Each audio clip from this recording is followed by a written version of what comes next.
I threw a wish in the well. Don't ask me, I'll never tell. I looked to you as it fell, and now you're in my way. I trade my soul.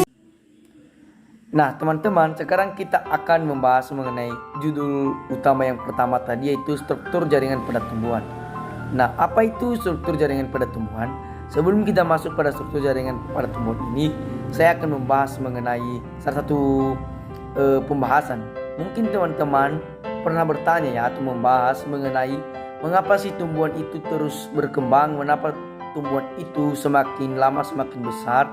Mungkin pernah ya kan teman-teman bertanya, mungkin pada guru, teman dekat, orang tua, atau dalam hati pun mungkin pernah bertanya. Nah, saya akan jawab di video ini.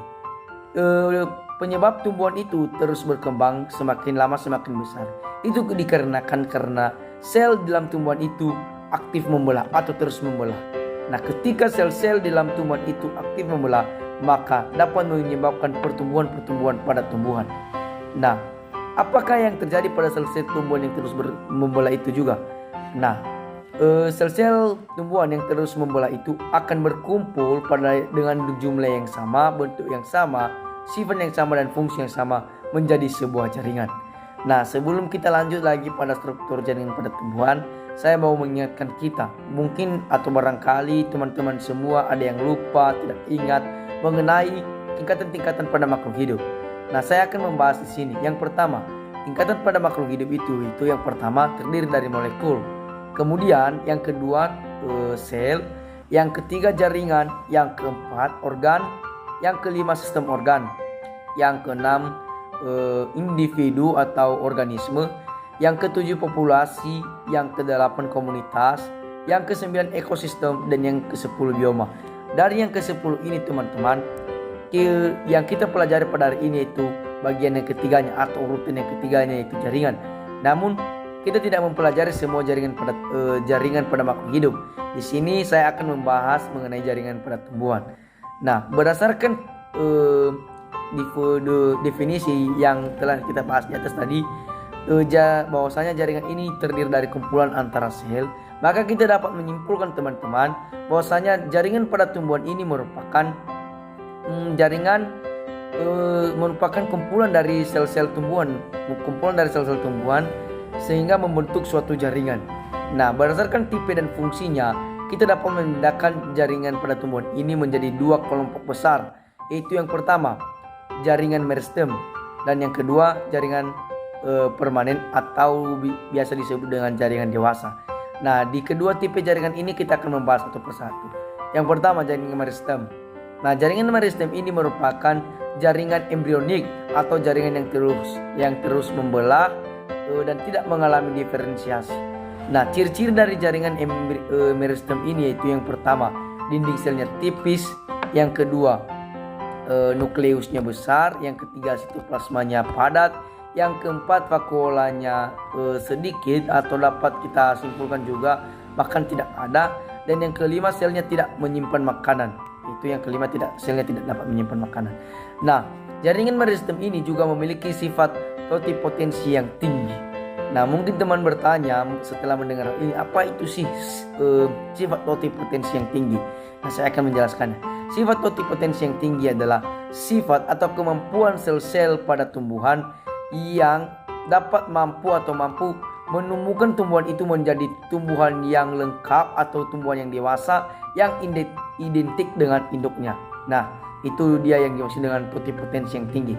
Kemudian jaringan meristem ini dibedakan menjadi berdasarkan letaknya ya, dibedakan menjadi dua kelompok, yaitu jaringan primer dan jaringan sekunder. Nah, apa itu jaringan primer? Apa itu jaringan sekunder? Sekarang saya akan membahasnya. Jaringan primer ini adalah jaringan yang berasal dari sel-sel embrionik. Nah, jaringan primer ini berada di ujung batang dan di ujung akar, di mana jaringan primer ini akan menyebabkan pertumbuhan pada akar dan batang tumbuhan. Nah, kemudian teman-teman, jaringan meristem yang kedua yaitu meristem sekunder. Nah, meristem sekunder ini merupakan jaringan meristem yang sudah berhenti tumbuh, namun akan kembali menjadi embrional atau akan kembali membelah. Nah, jaringan meristem sekunder ini terdiri dari kambium atau yang berada di akar dan di batang, dan terdiri dari kambium gabus yang terletak di lapisan atau kulit batang. Nah, meristem sekunder ini dapat menyebabkan atau dapat berfungsi pada tumbuhan, yaitu bertumbuhnya tumbuhan atau melebarnya tumbuhan. Batang tumbuhan akan melebar.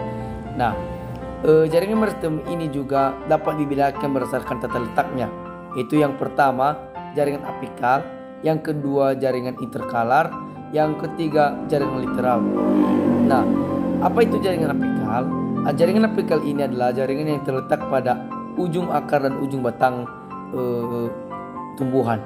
Kemudian jaringan interkalar ini terletak di antara jaringan dewasa dan di antara jaringan dewasa dan ruas tumbuhan, sehingga menyebabkan ruas batang pada tumbuhan ini akan semakin melebar.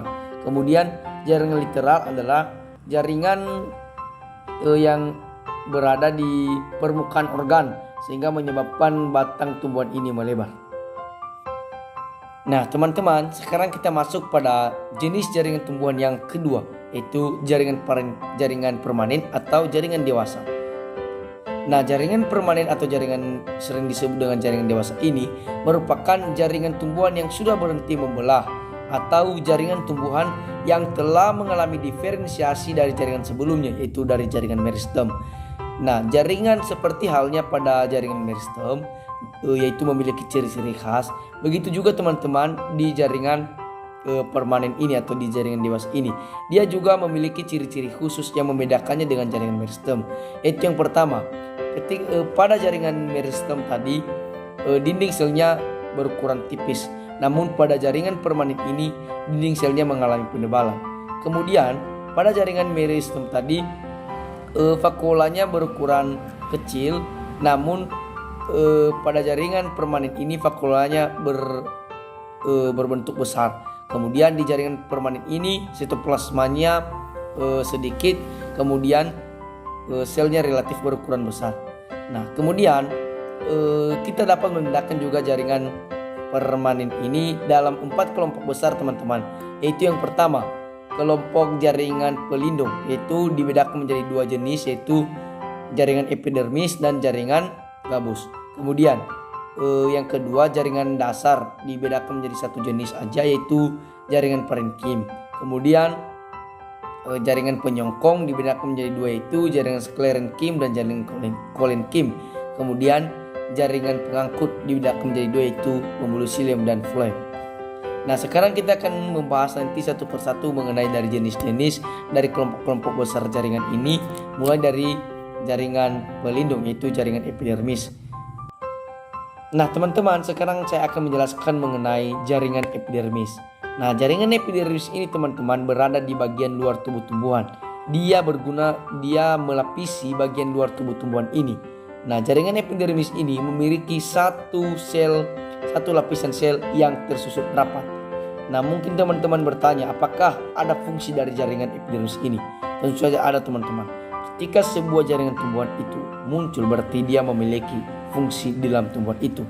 Nah, sesuai dengan di mana dia dikategorikan, itu di jaringan pelindung, berarti dapat kita simpulkan bahwasanya di jaringan epidermis ini memiliki fungsi utama, yaitu untuk melindungi tumbuhan. Apakah ada fungsi yang lainnya? Ada teman-teman. Dapat kita katakan fungsi kedua, yaitu untuk menyerap air atau mineral. Kemudian yang ketiga, mencegah terjadinya evaporasi pada batang dan daun tumbuhan. Kemudian dari hal-hal yang dari fungsi-fungsi yang telah saya katakan tadi, apakah ada fungsi lainnya? Ada. Ketika jaringan epidermis ini telah berkembang, maka fungsi lainnya yaitu dapat dijadikan sebagai alat tambahan pada tumbuhan atau sering disebut dengan derivat epidermis. Nah, apa saja derivat epidermis ini? Yaitu dapat kita lihat pada tumbuhan ada yang namanya stomata. Stomata ini yaitu tempat pertukaran gas. Kemudian ada yang namanya trikoma. Trikoma ini berupa rambut sisik. Kemudian ada yang namanya sel kipas, yaitu tempat penyimpanan air.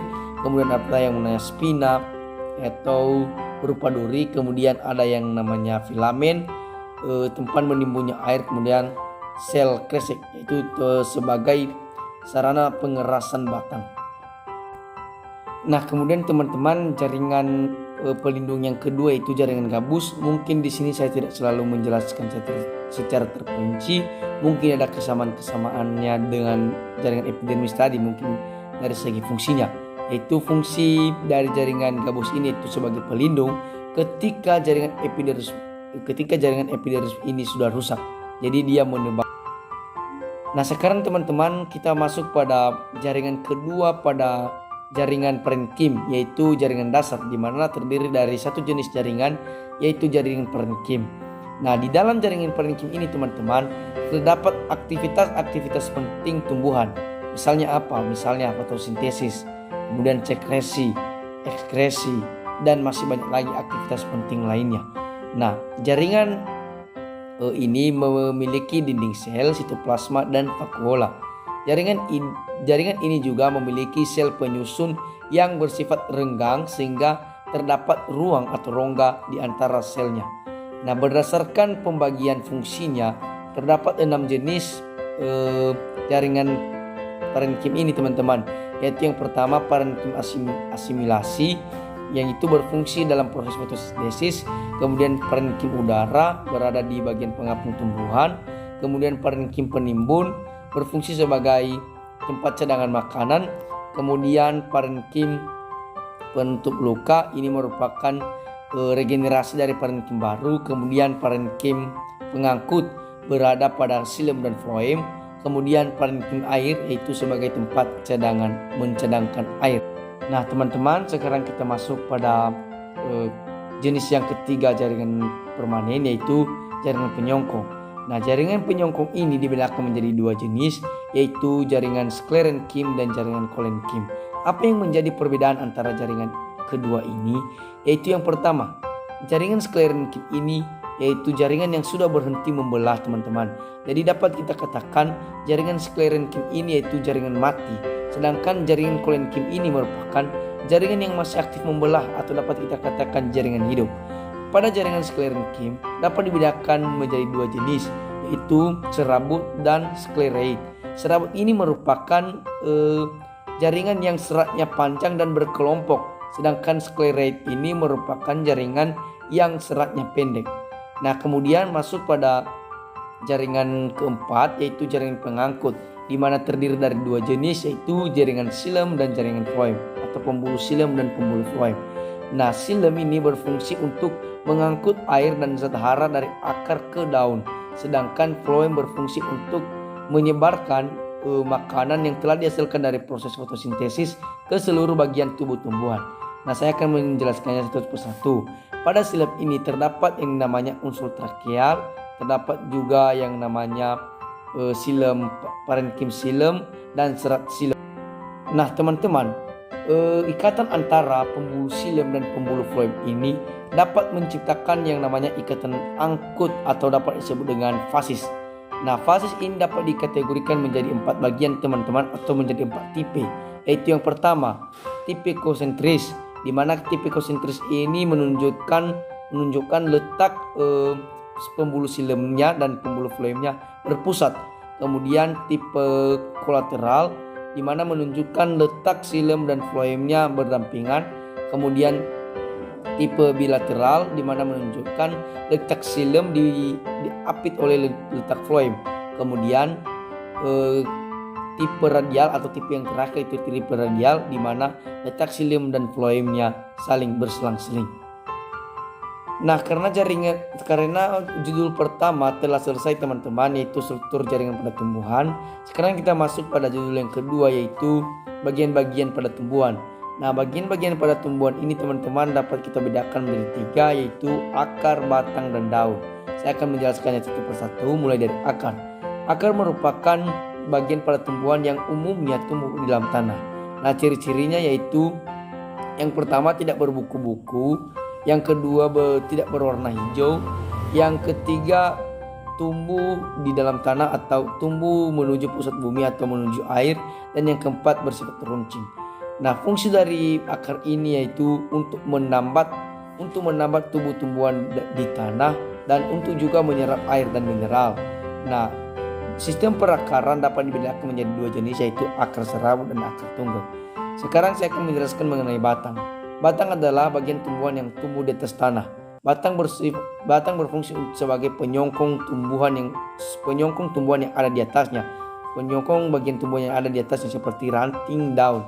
Batang juga berfungsi sebagai jalan pengangkutan mineral atau air dari akar ke daun dan jalan penyebaran hasil fotosintesis dari daun ke seluruh bagian tubuh tumbuhan. Kemudian masuk pada daun. Daun merupakan tempat terjadinya proses fotosintesis, di mana di daun ini dapat kita lihat pada umumnya berukuran tipis dan lebar. Nah, fungsi dari daun ini yaitu dapat dijadikan sebagai tempat fotosintesis, kemudian dapat dijadikan sebagai tempat pengaturan penguapan air dan tempat pernapasan. Nah, sekian teman-teman video saya kali ini. Jika ada kata-kata saya atau penjelasan saya yang kurang berkenan di hati teman-teman semua, mohon dimaklumi teman-teman. Semoga video yang saya buat kali ini dapat bermanfaat bagi teman-teman semua. Thank you for watching.